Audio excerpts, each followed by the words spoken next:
وہ کراچی کے اندر بندہ بیٹھا ہے، میں حیران ہوتا ہوں کہ یہ اس زمانے میں جب 14 صدیاں بیت گئی میرے کریم آقا کے زمانے کو، آج تک یہ لوگ یہ نہ سمجھ سکے کہ لفظ امی کا کیا امی سے مراد کیا ہے، امی کا معنی مفہوم کیا ہے۔ حالانکہ قرآن تو ہمیں امی کہتا ہے، قرآن فرماتا ہے وَالَّذِي بَعَثَ فِي الْأُمِّيِّينَ رَسُولًا، وہ اللہ جس نے امیوں میں اپنے رسول کو بھیجا۔ اگر اس معنی میں امی ہے تو پھر ہم ان پڑھ ہیں، ہم جاہل تھے، ہم اخلاق سے گرے ہوئے تھے، ہم ناسمجھ تھے۔ مصطفیٰ جان رحمت نے تو ہمیں علوم عطا فرمایا، مصطفیٰ جان رحمت نے ہمیں تربیت عطا فرمائی، اور سب سے بڑھ کر میرے کریم آقا نے ہمیں رب کی معرفت نصیب فرمائی، ہمیں جامع توحید پلایا، جامع معرفت الہی پلایا۔ آج بھی یہ کوئی بندہ اگر کریم آقا کی شان امیت کو نہ سمجھ سکا، میں اس کی آسان سے تشریح کروں کہ امی وہ ہستی ہوتی ہے جس کا کائنات میں کوئی انسان استاد نہ ہو۔ حضور جس معاشرے میں تھے وہاں تو اخلاقیات کی کمی تھی، دیانت کی کمی تھی، صداقت کی کمی تھی، امانت کی کمی تھی، ہر چیز میں وہ معاشرہ گرا ہوا تھا۔ اور کریم آقا کو کوئی استاد بھی نہیں، کوئی مربی بھی نہیں، والد کا سایہ ولادت سے پہلے اٹھ چکا ہے، دادا کا سایہ 8 سال کی عمر میں اٹھ گیا، ماں کا سایہ 6 سال کی عمر میں اٹھ گیا، لیکن اس گرے ہوئے معاشرے کے اندر میرے کریم آقا کی دیانت بھی ضرور نہیں سی، امانت بھی ضرور نہیں سی، صداقت بھی ضرور نہیں سی، حضور کا اخلاق بھی ضرور نہیں سی، تو پتہ یہ چلتا ہے کہ دنیا کا کوئی انسان پڑھانے والا نہیں، پھر بھی اتنے اخلاقیات اور اتنے اوصاف موجود ہیں تو کوئی تو ہے جس نے اس کو پڑھایا، کوئی تو ہے نا جس نے میرے آقا کی تعلیم فرمائی، میرے آقا کی تنظیم فرمائی، میرے آقا کی تربیت فرمائی، میرے آقا کو اعلیٰ اخلاق سے نوازا۔ بلا شک و شبہ وہ خالق کائنات کی ذات ہے جس نے اپنے محبوب کو یہ ساری چیزیں عطا فرمائی۔ کریم آقا نے ارشاد فرمایا العلماء ورثۃ الانبیاء، یہ جو عالم لوگ ہیں، علماء لوگ ہیں، یہ وارث ہیں انبیاء۔ کون ہے یہ؟ وارث ہیں انبیاء۔ اب میراث، استاد صاحب کی بیٹھے ہیں، میراث کا فتویٰ تب جاری ہوتا ہے نا جب کسی نے کوئی چیز چھوڑی ہو، نہ اس کا مکان ہو، نہ اس کی دکان ہو، نہ اس کی جائیداد ہو، 1 چارپائی بھی اس کے پاس نہ ہو، اور 10 بیٹے آ جائے گے کہ میراث کا فتویٰ دے، اس کا پوچھا جائے کہ میراث ہے کیا؟ فتویٰ تو دے دیں گے تو چیز ہے بھی صحیح، جب بلے کچھ بھی نہیں، کوئی چیز موجود نہیں، مفتی تو پھر بھی لکھ دے گا کہ جناب بیٹوں کو ایک حصہ مل جائے گا، بیٹی کو نصف مل جائے گا، جو بیوہ ہے اس کو اتنا حصہ مل جائے گا۔ لیکن جب وہ آئیں گے پٹواری کے پاس تو اس کو کہیں گے جی ہماری میراث تقسیم کر دو، تو پوچھے گا جی کتنی کنال ہے، کتنے مرلے ہیں، کتنی دکانیں ہیں، کہیں جی وہ تو نہیں ہے، پھر وہ کہے گا یہ فتویٰ بھی اپنے پاس رکھو، یہ فتویٰ بھی اپنے پاس رکھو۔ تو وراثت وہ چیز ہوتی ہے جو موجود ہے، میراث وہ بنتا ہے۔ اگر میرے آقا کے پاس علم نہ تھا تو حضور نے وارث کیسے بنایا ہوگا؟ جب حضور کے پاس علم نہیں تھا حضور نے علماء کو وارث کیسے بنایا؟ یہ تو معاذ اللہ کلام کے اندر تناقض نظر آتا ہے، اختلاف نظر آتا ہے، اور میرے کریم آقا کے کلام میں اختلاف نہیں، تعارض نہیں، اس میں کوئی غلطی خطا نہیں۔ جب میرے آقا نے فرمایا کہ علماء میرے وارث ہیں، بلا شک و شبہ 1400 سال سے علماء حضور کی حدیثوں کی تشریح کر رہے ہیں۔ کوئی یہ نہیں کہتا میں نے پوری بات کر دی، بلکہ ہر کوئی کہتا ہے حضور کے کیا مراد ہے، میری سمجھ میں تو یہ حضور کی بات، میں کتنا سمجھ سکا، مجھے کتنی سمجھ آئی۔ اور میرے کریم آقا کا فرمان ہے ارشاد انا مدینۃ العلم وعلی بابها، میں علم کا شہر ہوں، علی اس کا دروازہ۔ مولا علی کے علم کو کوئی بندہ ذرا تول کے دکھائے گا پھر پتہ چلے گا کہ حضور کے علم تھا۔ جب علم مولانا احمد رضا خان کو کوئی نہیں توڑ سکتا، کوئی علم مولانا عطا محمد بدیانی کو کوئی نہیں توڑ سکتا۔ میرے استاد محترم میں ان کو اپنے استادوں کو مقام دیتا ہوں اللہ باللہ، کیونکہ ان کی جو خدمات ہیں وہ ہمارے علاقے کے لیے ایسے ہیں جیسے سورج طلوع ہوتا ہے پوری آسمان اور زمین پہ چھایا ہوتا ہے. استاد کی جو روحانیت اور برکتیں علم والی ہیں وہ چھائی ہوئی ہیں. میں کہتا ہوں ذرا ہمارے استاد کی علم کو ذرا حدیثیں پڑھنے والے, حضور پہ نازل ہونے والا قرآن پڑھنے والے لوگ پڑھ پڑھ کے محدث اور مفسر بن گئے اور خود ذات مصطفیٰ بھی رہ گئے. یہ تو عقل کی وہ گندی انتہا ہے کہ جس کے بعد انتہا بھی ختم ہو جاتا ہے. اچھا کیا ہے, لوگ ان چیزوں میں پڑھتے کب ہیں جب ان کی نسبت کسی شیخ کامل سے نہیں ہوتی, جب ان کی نسبت کسی اللہ والے کی درگاہ سے نہیں ہوتی, جب ہر چیز کو عقل کے پیمانوں پہ کھولتا ہے. عقل تو محدود ہے, جب عشق کی طرف بندہ چلتا ہے تو پھر بلا منزل مقصود پہ پہنچ جاتا ہے. حضرت سیدنا فاروق اعظم کتنے بڑے خطیب تھے. مکہ کے اندر اور عرب کے اندر جو بڑے بڑے میلے لگتے تھے وہاں پہ آپ کتابت کے جوہر دکھایا کرتے تھے, اور عرب لوگ تو بغیر کسی وجہ کے کسی کو مانتے بھی نہیں.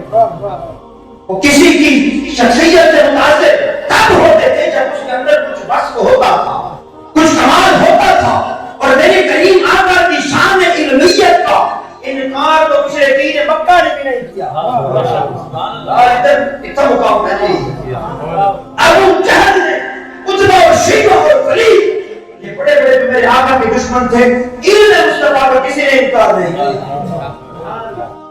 آپ بندہ سمجھ لیں کہ جو انکار کر رہا ہے یا اعتراض کر رہا ہے وہ ابو جہل سے بھی بڑے درجے کا چاہے, عتبہ اور شیبہ اور ولید سے بڑے درجے کی بدبختی میں گرا ہوا ہے.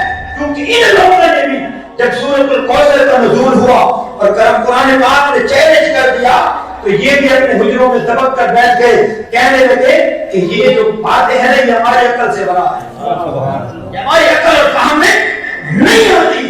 اس لیے بندہ جس چیز کو نہ سمجھ سکے اس کا انکار نہ کرے گا, گردن کو جھکا دے. کیا خدا کی ذات سمجھ آ گئی؟ اللہ کی توحید, اللہ کی شان, اللہ کے ساتھ مبارک کو کسی نے سمجھ لیا ہے. یہ تو حضور نے کہہ دیا قل هو اللہ احد, کہ کہہ دیجیے اللہ ایک ہے. اس ایک کو اس کے کہنے پہ مان رہے ہو, نہیں سمجھ رہے, اس کے کہنے پہ ایک رب کو مان لیا. جس نے رب کا بتا دیا پھر پیچھے غیب کیا بچ گیا, پھر پیچھے علم کیا بچ گیا جو پوشیدہ رہتا. انبیاء سابقین جتنے تھے آدم سے لے کر عیسیٰ تک علیہ السلام, کسی نبی نے یہ نہ کہا کہ میں نے رب کائنات کو اپنی آنکھوں سے دیکھا. کسی نے یہ دعویٰ نہیں کیا. ہر کسی کی معراج ہے وہ مختلف نوعیت کی ہے. کسی کو کلام کے ذریعے سے شرف ملا, کسی کو جلوہ دکھایا گیا, کسی کو صحن کعبہ کے اندر پتھروں کے اوپر کھڑا کر کے اپنا دیدار کسی خاص انداز میں کرایا گیا. یہ تو میرے آقا کی ذات ہے جس نے فرمایا رأیت ربی فی احسن صورہ, میں نے احسن صورت سے رب کو دیکھا ہے. تاکہ دنیا کا وہ جو ایک کلام ہے نا انبیاء کا کہ سب نے کہا کہ رب کی ذات ہے, ان کا جو یقین ہے وہ علم الیقین والا ہے, اور میرے آقا کا جو علم ہے وہ عین الیقین کے بعد حق الیقین کہ حضور نے دیکھ کے فرمایا کہ ہاں رب کی ذات. تو پھر پیچھے بچتا کیا ہے جس کو ہم علم کہیں. اس لیے میرے بھائی یہ میلاد مصطفیٰ منا, ادب مصطفیٰ کرنا, حضور سے حیا کا تعلق رکھنا, کریم آقا کے صحابہ کا ادب کرنا, حضور کے اہل بیت کا ادب کرنا. یہ میں آپ کو ایک بات بتا کے گفتگو ختم کروں گا, آپ حیران رہ جائیں گے کہ لوگ کہتے ہیں کہ جناب یہ حضور کی آل کا ادب کرنا یہ جو شیعہ ہوتے ہیں یا پھر یہ غیر کے ہوتے ہیں. میں نے کہا تمہیں میں یہ بتاؤں خواجہ نوش محمد قندھاری رحمۃ اللہ علیہ کیا لگتا ہے حضور کی آل کے ادب کو بتایا کہ سیدنا آدم علیہ السلام نے جب ان کو زمین پہ بھیجا گیا تو طویل زمانہ بارگاہ الہی کے اندر رو رو کے آوازیں کر کے التجائیں کر کے دعا مانگتے رہے, لیکن ان کا کام کب بنا, ان کی بات مراد تک کب پہنچی. قرآن میں اللہ پاک نے ارشاد فرمایا فتلقى آدم من ربه کلمات فتاب علیہ, آدم علیہ السلام کو کچھ کلمات ملکا ہوئے, ان کلمات سے جب انہوں نے دعا مانگی مقبول ہوئی. خواجہ دوست محمد قندھاری نے وہ کلمات لکھے ہیں کہ وہ کون سے کلمات ہیں کہ جن کلمات کو آدم نے اللہ کی بارگاہ میں پیش کیا اللہ پاک نے ان کی بات کو قبول فرما لیا. آپ فرماتے ہیں ای ہوا الہی بحرمت محمد آلہ، اے اللہ محمد عربی کے صدقے اور ان کی آل کے صدقے میری مغفرت فرما. ابھی تو آدم ہے، حضور کا زمانہ تو ہزاروں سال بعد پھر حضور کی آل. جناب آدم نے میرے مصطفیٰ کو وسیلہ پیش کیا اور آل مصطفیٰ کو وسیلہ پیش کیا. اس لیے آل مصطفیٰ سے ادب کا تعلق رکھنا، ان کا احترام کرنا یہ اہل سنت کا شعار ہے، پہچان ہے. اور یہ ہمارے جو پٹھان دوست ہیں یہ بالکل تسلی رکھتے ہیں 100% 100% کہ میلاد مصطفیٰ منانا یہ اعلی حضرت نے شروع نہیں کیا بلکہ یہ پیچھے سے آ رہا. نورانیت مصطفیٰ کے اوپر یقین رکھنا یہ اعلی حضرت نے شروع نہیں کیا، یہ پیچھے سے آ رہا. کریم آقا کے علم غیب کو ماننا یہ اعلی حضرت نے بات نہیں کی بلکہ یہ پیچھے سے آ رہی ہے. اس لیے یہ لوگوں کو یہاں پر آ کے ابہام کے اندر ڈالا جاتا ہے کہ جناب یہ بڑے ہندوستان میں ایک شہر ہے، وہاں سے ایک مولوی نے یہ باتیں کی ہیں، اس سے پہلے تو یہ بات نہیں تھی. میں نے کہا تم ذرا اپنی کتابیں لے آؤ جن کو تم کہتے ہو کہ یہ ہمارے قابل ہیں، لیکن ہو 150 سال پیچھے والے، میں تمہیں ان کتابوں میں دکھاؤں کہ اعلی حضرت نے جو بات کی ہے وہ درست ہے. یہ 150 سال پیچھے والی کتاب ہے. یہ دارالعلوم دیوبند اور بریلی شریف کی وہ جو خانقاہ ہے اس سے پیچھے والی کتاب میں ہے. اس میں میلاد مصطفیٰ بھی ہوگا، اس میں نورانیت مصطفیٰ بھی ہوگا، اس میں علم غیب مصطفیٰ بھی ہوگا، اس میں اشارے ثواب بھی ہوگا، اس میں ختم شریف بھی ہوگا، کل شریف کی محفل بھی ہوگی، جنازہ کے بعد خطبہ بھی ہوگی. یہ ساری معمولات اس کے اندر موجود ہیں. اور ہماری خانقاہ شریف نہ تو ہم اعلیٰ حضرت کے مرید ہیں نہ ہم ان کے شاگرد ہیں. 250 سال سے وہاں کی جو معمول ہے جنازے کے بعد دعا مانگی جاتی ہے. صرف دعا نہیں مانگی جاتی، مٹھائی بھی تقسیم. وہ جو پھولے نہیں ہوتے میٹھے اور دوسرے جو مکس کر کے، اب تو کئی ہمارے اہل سنت کے لوگ بھی نہیں کرتے. ہماری خاندان میں 250 سال سے خواجہ دوست محمد قجاری کے معمول سے یہ چیز جاری ہے کہ جنازے کے بعد دعا بھی مانگی جاتی ہے اور وہ کھلے بھی وہاں پر تقسیم کیے جاتے ہیں. یہ معمول چل رہا ہے. تو یہ نئی چیزیں نہیں ہیں، یہ پیچھے سے چلی آ رہی ہیں. اس لیے اپنے آباء و اجداد کا جو طریقہ ہے اس کے اوپر استقامت کے ساتھ ٹھہرے ہیں.